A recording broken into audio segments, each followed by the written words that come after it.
I wouldn't even look at it. They don't have like any visuals or anything for me to be able to understand it very simply. So once I see the visuals of it, I just put myself in their ideal customer's shoes, and I say, would that be a no-brainer for me to buy price they're selling for? Or the offer that they're selling, the offer that they're promoting, the offer that they're trying to push, would that be a no-brainer if I'm their ideal customer? If the answer is no, I'm not even interested.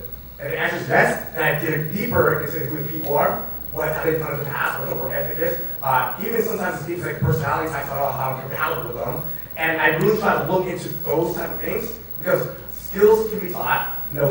Fucking writing emails, fucking building websites, all that shit can be taught. And even ideas, everybody, like I said, everybody has a fucking great idea. But at the end of the day, who, is that person going to be someone that executes to get it done? Does that person have the necessary resources to make it even worth your time? Because the biggest thing that everybody should know here is that it's never the money, it's never, all that shit that you waste, oh fuck, we lost 100K on this. It's more importantly the wasted time. So if you spend 6 months, dealing with, dummies, and it's a complete waste of time. Not only is it a complete waste of money, it's a complete waste of time. And that time could have been spent more productively doing something else, networking with more people, launching this business that you want to do, or hanging out with your family or some shit, hanging out with friends that you haven't hung with them. Whatever makes you have fulfillment, if you can spend your time better doing that, then you just completely wasted 6 months. So it's really important that you monitor and filter who comes into your circle of influence, who comes into your business partnerships. And I'm speaking from experience because I had a lot of fucked up business relationships over the last 2-3 years. A lot of people I cut out of my circle, and I've been fucked over. And I'm like, damn, I could have spent that time better. I've lost hundreds of thousands of dollars,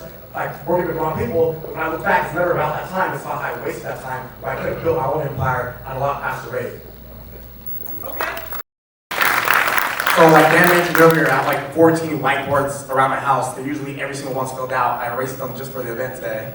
But I think it's really important to know how you operate because that's going to dictate all of that. So for example, think of a time when you were getting a lot of productivity done and how you felt. So think of a time when you had not a lot of stress and you're getting a lot of shit done.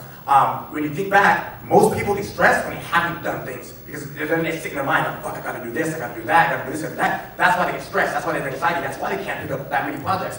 But when you think about the times where, hey, how was I operating when I felt good and when I was getting a ton of shit done? Think back to what you're doing, that's probably the best way you operate. So for me, it's very visual. So I'm actually a little bit different, kind of similar, but a little bit different in the way money does it. But for me, I gotta see everything. Because I have a lot of shit, literally I can fill out all 14 whiteboards in my house in 5 minutes, every single one, with different ideas, different to-do lists, different visions, different things I want to execute over the whole next year, and then in the whole next month. But for me, I need to get it out of my head, because if it's all inside of my head spinning around, that's what causes stress, that's what causes anxiety, that's what causes sleepless nights, that's what makes me not operate at my highest performance. So for me to operate at my highest performance, I write everything down on these whiteboards, and I act in my head, I trick myself into thinking that, hey, I gotta get all this shit done today, but I'm 100% completely okay with not getting it done today. And I also will prioritize it, so I'll put stars, or 1 or 2, or whatever it is, by the things that I need to prioritize. And I'll work through this whole list saying, hey, try to get through as many things as possible, because this is your daily to-do list. So I'll actually go through, it's like a 100-thing list, and I'll just start boom, boom, boom, check, check, check, check, get that little dopamine rush every time I check something off. And then next thing you know, 2-3 weeks, I have the whole thing crossed off. I'm like, holy shit, I would never get that done. The reason I do that is because if I only wrote, for example, so this is why, like you said, add an extra 5 additional things or optional things. But if I only wrote 5 things and I didn't have those additional options, then I might be like, well, I could do this maybe a little bit later. I got extra bit of free time right now. I can kick it for a little bit. Or yeah, I can hang out for a little bit. I can go out tonight. I only got 2 more things on my list. So I just try to act like I have to do all of it, so then I don't give myself any downtime. I just boom, boom, boom, boom, boom, boom. And literally, when I first moved into my house, I was so stressed and so anxious early January, because I was in the middle of planning M3, I was in the middle doing all my other businesses, and I really wrote a list. I was like, I gotta get this, I literally ordered 10 whiteboards on Amazon. I was like, I gotta get this shit out of my fucking head now. And I wrote it all on these whiteboards, and I'm like,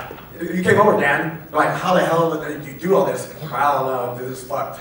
And after M3, I came home and I looked at the list and I crossed off the last thing, and I was like, oh shit, I can erase the entire whiteboard now. And that thing was packed. That's why he says that. It was jam-packed. But because I just operated at my full best level, I didn't give myself any downtime, and I tricked myself into thinking I had to do it all, but was completely okay. Again, completely okay with not doing it all, not letting my subconscious belief level go down, and being sad, depressed about myself because I didn't get done. So being completely okay with not getting done, it allowed me to optimize my productivity level and work at a much higher performance. Okay.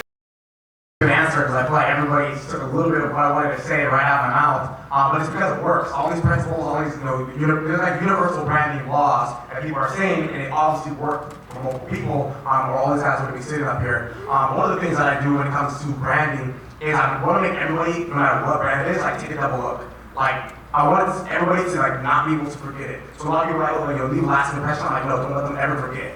Literally make it an unforgettable experience, or an unforgettable product, whatever it is. So when it comes to e-commerce, when it comes to the personal brand, when it comes to even like brick and mortar businesses, like you were talking about, like this private vet that spins around, people say, hey, I've never seen that before. Like, what is that? Let's go check it out. It's like, oh, it's Brown House Burger. You look at it like a fucking rainbow, magical burger. Doing my whole speech for me. You're right, man. It's just a good example. I actually name drop you with a lot of different things I do. But even with, so when you have your actions, when it comes to personal branding, I agree with what they're saying, that show everything. I mean, it goes in my story, and I'm like, man, I feel like fucking shit today. I feel like fucking shit. And I have like 30 replies. Like, hey bro, I do this, hey man, I do this, or I feel like that today too, so people can relate. A lot of times too, especially when people have high levels of success and they live these crazy lifestyles, I think some people actually become uninspired to take action because of the amount of unrelatability they have. So man, this guy's got 7 Lambos and this guy's got 10 houses, I can never be like that. That sounds too rough, that sounds tough. I can't do that. So you always need to be relatable, because the reality is, like, everybody's always going to do some shit. Everybody has things they gotta deal with. But while you're doing it, so don't just be a depressing sob story, your whole entire story, but literally just document everything. Literally probably since I was like 16, I Snapchatted everything and documented everything the same way I do today. And I did it for myself, so I could go back and see who I was and how I operated back then. But now I can go back and say, this is how I've grown. Back then I thought this, now I think like this because of this. And for building a personal brand, one of my biggest tips for you guys right now is to purely focus on value. Like when you said you're writing blogs and stuff like that, when I first started affiliate marketing and marketing, I would write blogs and purely provide value. I would YouTube videos that purely provide value that has nothing directly that relates to what I have, but indirectly does correlate.